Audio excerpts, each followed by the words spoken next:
Amados irmãos, queridas irmãs, hoje, dia 11 de janeiro, quarta-feira da primeira semana do Tempo Comum.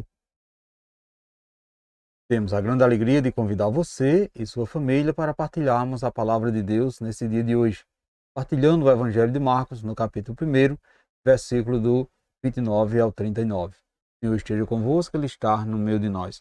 Proclamação do Evangelho de Jesus Cristo, segundo Marcos, glória a vós, Senhor. Naquele tempo, Jesus saiu da sinagoga e foi com Tiago e João para a casa de Simão e André.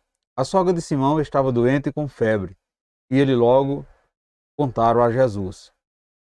E ele se aproximou, segurou sua mão e ajudou a levantar-se. Então a febre desapareceu e ela começou a servi-lo.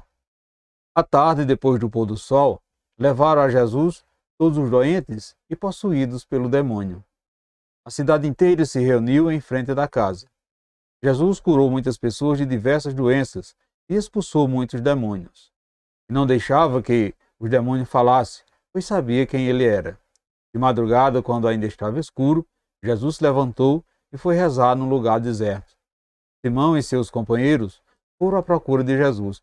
Quando o encontraram, disseram: "Todos estavam te procurando." Jesus respondeu: "Vamos a outros lugares, às aldeias da redondeza. Devo pregar também ali, pois foi para isso que eu vim." E andava por toda a Galileia, pregando em suas sinagogas e expulsando demônios. Palavra da salvação, glória a vós, Senhor. Caros irmãos, queridas irmãs, para os antigos, a febre era de origem demoníaca. Então, liberto do demônio, os homens podem levantar-se e pôr-se a serviço. Um ponto interessante que encontramos dentro tanto dessa leitura é a questão do deserto, que é o ponto de partida para a missão. Aí, Jesus encontra o Pai que o envia para salvar os homens, mas encontra também a tentação.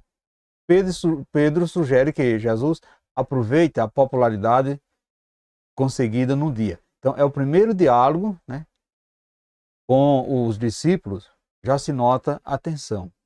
Então, veja que o gesto da sogra de Pedro, após ter sido curada, chama a atenção para um aspecto. Às vezes, negligenciamos, ou negligenciados por quem foi objeto da misericórdia de Deus. Então, como contribuir o benefício recebido de forma a manifestar gratidão? Ou seja, colocar-se a serviço do próximo. Não existe melhor maneira de demonstrar-se grato ao Senhor do que colocar-se a serviço do próximo. Servir ao outro. Seria pura ingratidão se alguém que foi liberto ou curado de algum mal levasse uma vida egoísta, pensando em si mesmo. Portanto, caros irmãos, queridas irmãs, neste Evangelho, Jesus nos dá conhecimento de sua missão de Salvador e assim se manifesta no dia a dia da nossa vida. Então, a missão do Salvador se manifesta no dia a dia da nossa vida. Perceba que as suas atitudes, os seus modos de viver são para nós um referencial para seguir na busca da vivência do reino de Deus aqui na terra. Jesus não deixava nada para o dia de amanhã, mas aproveitava todas as oportunidades para evidenciar a sua ação libertadora. Ele tinha consciência de que precisava ir adiante, portanto não se prendia aos lugares que tinha exclusivamente, como objetivo cumprir a missão que o Pai lhe confiara. Esse era o objetivo principal de Jesus, cumprir a sua missão, o qual o Pai lhe confiou. Não tinha tempo para descansar e também não se apegava a ninguém, nem mesmo com aqueles ou aquelas que o exaltavam. Ao sair da sinagoga, Jesus poderia muito bem ter ido descansar. No entanto, ele se aproximou de uma mulher velha, doente e, sobretudo, acamada.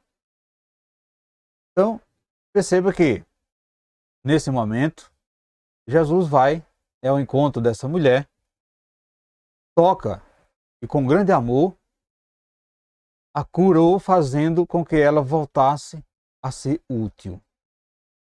Caros irmãos, queridas irmãs, assim como Jesus curou a sogra de Pedro, restituindo nela a capacidade de servir, Jesus curou também as diversas pessoas que o procuravam.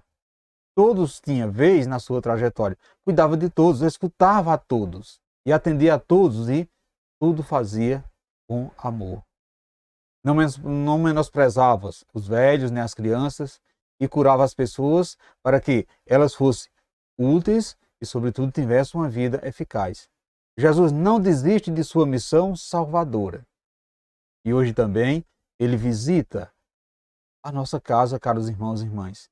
Jesus visita a nossa casa para curarmos, para percorrer assim os caminhos para nos guiar. Somos curados para servir a Deus, por isso Jesus deu o exemplo de que precisamos fazer ao sair da sinagoga. Jesus deixa bem claro nesse momento, nesse evangelho, o que precisamos fazer ao sair da sinagoga, ao sair do templo. O louvor, ou seja, o louvar, o orar, o adorar a Deus é fundamental. Porém, não podemos ficar somente nisso. O Senhor nos envia a também tocar, nos envia também a curar, a compreender e a amar. Isso também é evangelizar. Precisamos entender que a salvação começa agora no nosso dia a dia, no nosso gesto, na nossa maneira de ser. Então precisamos entender que a salvação começa no agora, no hoje, e precisamos estar atentos. Portanto, caros irmãos, queridas irmãs, reflita. Tem alguém na sua casa que precisa ser visitado por Jesus? Chame-o e ele irá. Agora chame com fé, chame com o coração. Como você vê as pessoas que estão idosas? O que você faz para que elas sejam úteis? E você? Você acha que ainda tem jeito? Qual tem sido o resultado prático e concreto da sua oração e da sua adoração ao Senhor? Reflita isso no dia de hoje, meus irmãos e minhas irmãs. Peçamos ao Senhor Jesus que te procuramos com sinceridade, na certeza de te encontrar e encontrar em ti palavras que façam reviver a esperança no nosso coração. Assim seja. Amém. Desejo a você, meu irmão e minha irmã, uma santa e abençoada quarta-feira e que desça sobre vós e sobre sua família a bênção desse Deus que é todo-poderoso, Ele que é Pai, Filho e Espírito Santo. Amém. Fiquemos nessa paz que vem de Cristo, que é o nosso Salvador, agora e sempre. Amém.